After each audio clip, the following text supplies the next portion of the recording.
Well, my friends, this is a case of this gentle lady, age about 22 years, an young married lady. বসে আছে অনেকক্ষণ ধরে অনেক রোগী। আজকে রোগীর চাপও আছে। এখন যেমন 8-9 বাজে, তবু এখন আমি চেম্বার শেষ করতে পারিনি। 20-25 জন এখনও অপেক্ষা করছে। তার মধ্যে দেখলাম এই ভদ্রমহিলা চেয়ার থেকে ধপাস করে পড়ে গেল। কেন, কি ব্যাপার? না, 8-10 দিন পর পর, 7-8 দিন পর পর এরকম ধপাস করে পড়ে যায়। হাত পা লেগে যায়, অবশ হয়ে যায়, কথা বন্ধ হয়ে যায়, সেন্স লেস হয়ে যায়, তারপরে আবার কিছুক্ষণ পরে চাঙ্গা হয়, তারপর ঘুমিয়ে পড়ে। তাই তো? কতদিন পর পর হয়? তুমি কে? এই হচ্ছে সে অভাগা স্বামী। তাহলে রোগটা কি হতে পারে? পরীক্ষা নিরীক্ষা অ্যালোপ্যাথিক ডাক্তারবাবুরা অনেক করেছে। পরপর যদি আমরা দেখি, 2021 সালের নভেম্বরে ইইজি পরীক্ষা হয়েছে, ডিজিটাল ইইজি। 2021 নভেম্বর বলছে নর্মাল অ্যাওয়েক ইইজি। 2021 পরে আবার 2 বছর পরে 2023 রোগ কমছে না, আবার করলো পরীক্ষা, আবার নর্মাল।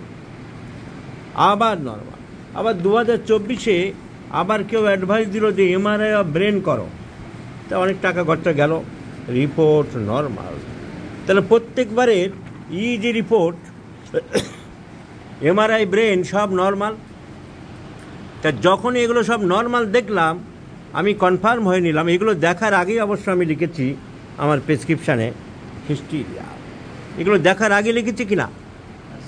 এগুলো দেখার আগেই লিখেছি, কারণ আমি রোগটা বুঝে গিয়েছি। ও যখন পড়লো, ধরলো, সবাই তুললো, the case is hysteria, which is nothing but the conversion disorder, and especially appeared in case of females. So this is a hysteria, hysteric disorders. Epilepsy হলে ব্রেনে সার্টেনলি কোনো ডিস্টারবেন্স পাওয়া যেত। So hysteria is related to with the mind, psychic disorder, এসব কারণে হতে পারে, অনেক রকম কারণে। But being a homeopathic physician, I do like to treat the patient according to symptomatically, according to rationally and judiciously by constitutional mode of treatment. এখন homeopathic চিকিৎসা case taking করার পরে জেনুইন যে সিমটমগুলো আমরা পেলাম, এই ভদ্রমহিলার bathing prefers for a long time, violent anger, consolation aggravates, constipation, passes stool 2 to 3 days interval, profuse perspiration, aversion to sweets, desire for bitter and excessive amount of salt. প্রচুর লবণ খায়। রাগ বেশি না কম? রাগ বেশি। মিনমিন করে বলছো কেন? রাগ বেশি। তো রাগ বেশি। মাছ পছন্দ করে না খুব একটা, মাছ কম খেতে চাও বলেছ। আর রাগ বেশি, consolation aggravates, bathing prefers. So automatically the medicine comes sodium chloride. So chloride of sodium is the choice of medicine. আমরা দেখলাম উনি আগে হোমিওপ্যাথি ডাক্তার দেখিয়েছে অনলাইনে একজনকে দেখিয়েছে, তার নাম দেখলাম সরফরাজ হোসেন। এখন আমার সাথে একজনের পরিচয় আছে সরফরাজ হোসেন, সেই কিনা জানি না। এ কি মুর্শিদাবাদে বসে ধুলিয়ান? তাহলে সেই সরফরাজ হোসেন হবে। তো সরফরাজ হোসেন ওকে প্রেসক্রিপশন করেছিল নেট্রামিউরনেম, সঙ্গে ওরামিউনেট্রানেটাম অ্যান্ড ক্যালিফার্স। তো পলিফার্মেসি হওয়ার জন্যে কোনো ওষুধের কাজ হয় না, কারণ কোনো একটা সিঙ্গেল মেডিসিন যদি শরীর ডিমান্ড করে, রোগী ডিমান্ড করে, অন্য ওষুধগুলো তাকে ডিস্টার্ব করে।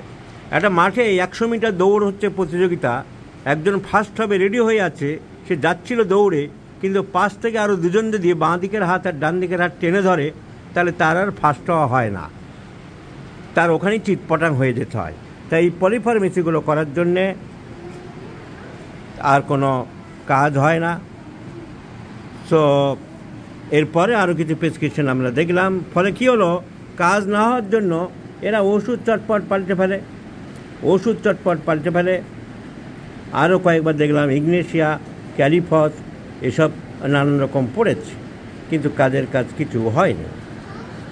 ফলে কি হয়, এই সব চিকিৎসকরা এদের মোট শেখার দরকার, হোমিওপ্যাথি গুছিয়ে শিখতে হবে।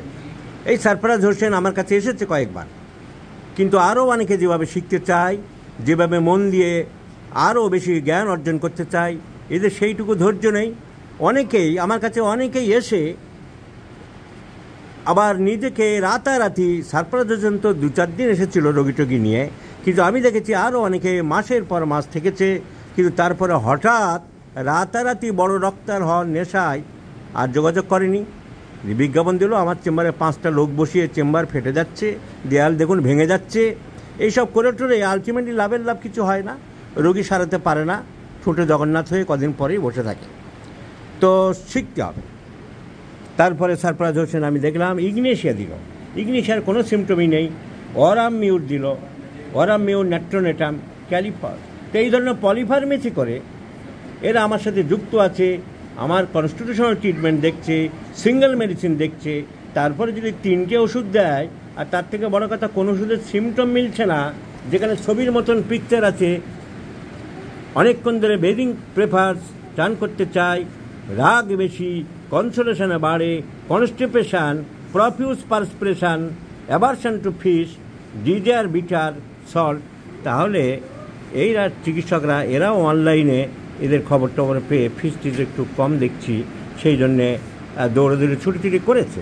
কিন্তু চিকিৎসাটা এরা সেভাবে দিতে পারেনি, তার কারণ হোমিওপ্যাথি রপ্ত করতে পারেনি, ক্লাসিক্যাল হোমিওপ্যাথি শিখতে পারেনি, the mode of homeopathic treatment ধরতে পারেনি। রাতারাতি চেম্বার খুলে বসা, প্র্যাকটিস করা, রোগীকে 2-4টে ওষুধ দেওয়া, আর আসল হোমিওপ্যাথির গন্ধ পাওয়া, স্পর্শ করা, আসল হোমিওপ্যাথিক, ক্লাসিক্যাল হোমিওপ্যাথিক চিকিৎসা অনুভব করা আলাদা জিনিস। যার জন্য এরা ইগনেশিয়া দিচ্ছে, ক্যালিমিউর দিচ্ছে, ওরামমিউর, ন্যাট্রোনেটাম দিচ্ছে, আর 3-4টে ওষুধ মিশিয়ে দিচ্ছে, আসল হোমিওপ্যাথি থেকে অনেক দূরে সরে গেছে, পলিফার্মেসি করছে। Polypharmacy is not the mode of original homeopathic treatment. Repeatedly I have told in many lectures, in many seminars, in many articles, in many publishings. তবু এদের বোধোদয় হয় না, তবু এদের চৈতন্য উদয় হয় না, এরা সেই পলিফার্মেসি ধরেই পড়ে আছে। একটা কথা আছে, যতই মারো ধরো, ওই বিদ্যা শিখেছি ওই করে খাবো, তাতে লাভ কিছু হয় না, পেশেন্ট চলে যাবে, থাকবে না। এই পেশেন্ট তো চলে আসলো সরফরাজ হোসেন, তোমার 3-4-5টা মশলা মুড়ি দেওয়াতে তো রোগী থাকলো না, তুমি তো রোগী সারাতে পারলে না। এবং আমি চ্যালেঞ্জ নিলাম, only sodium chloride 50 millesimal scale of potency single medicine দিয়ে এই রোগীর 10-12 বছর ধরে যে ফিটে রোগ হচ্ছে, যে আনকনসাস হচ্ছে হঠাৎ, তা সমূলে উৎপাটন হবে, সমূলে দমন হবে, একেবারে শেষ হয়ে যাবে।